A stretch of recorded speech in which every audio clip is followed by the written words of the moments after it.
Hey, I'm Pastor Ricky Hunt from Lighthouse Church. Just out and about this morning, taking care of some business, and just got back from Walmart here, just doing some shopping. And one thing for sure, there's lots of people out there this morning getting ready for Easter. A lot of people that are hurting, a lot of people that has needs, a lot of people that are saved, and a lot of people that are not saved.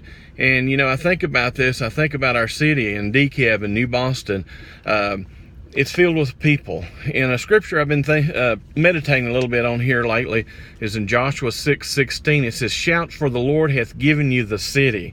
Shout, for the Lord hath given you the city. That gets me excited, because I want to see revival and awakening come to our cities. And I know most of you all also do, and you've been praying for that. But one thing I've been thinking about on this scripture where it says to shout, we're saying something.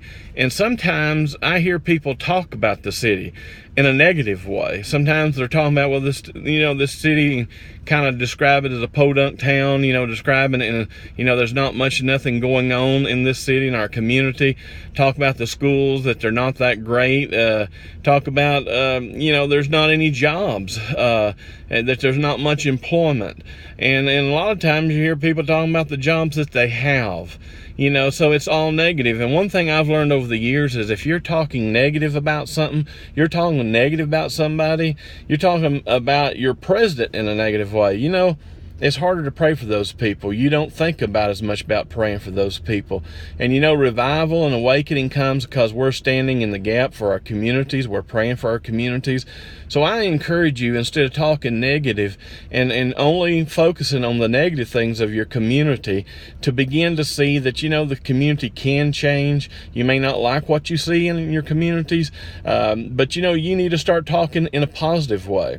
And, the word tells in Job 22:28, it says that decree a thing and it shall be established. So instead of us talking negative, let's begin to decree. We may see that there's not many jobs, but what we need to do, instead of talking about how bad it is, let's begin to say and begin to decree that in our communities that jobs are coming, that companies are going to start coming to our communities, and there's going to be many more jobs available.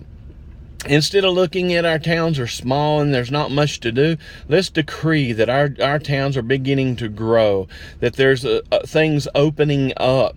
Instead of looking at our communities and saying, it's just nothing going on in our churches, let's begin to decree and say, we are having a revival. We are beginning to see things. The word specifically tells us, decree a thing and it shall be established.